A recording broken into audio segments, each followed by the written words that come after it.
अस्सलाम वालेकुम जी तमाम दोस्तों को। जी दोस्तों, ये चैनल किसान एग्री एंड एनिमल एक्सप्रेस बनाया गया है लोगों की खिदमत के लिए। इस चैनल पर आपको ज़ाती तजर्बात, एक्सपीरियंसेस लोगों के, ज़िम्मेदारों के, हमारे बुज़ुर्गों के जब कोई बीमारी आती है किसी जानवर को, कोई मसला होता है तो वो उसका इलाज किस तरह करते हैं, लाइव आपको दिखाएंगे कि वो किस तरह इसका इलाज करते हैं।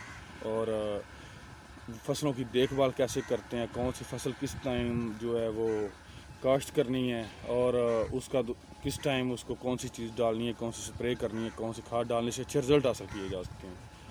ये हर एक का अलग अलग एक्सपीरियंस होता है, हर एक का अलग अलग तजर्बा होता है। तो बड़े बड़े फार्मर और बड़े बड़े किसानों और ज़िम्मेदारों की वीडियो आपको यहाँ पे इस चैनल पे देखने का मौका मिलेगा, जिससे आप फ़ायदा उठा सकेंगे।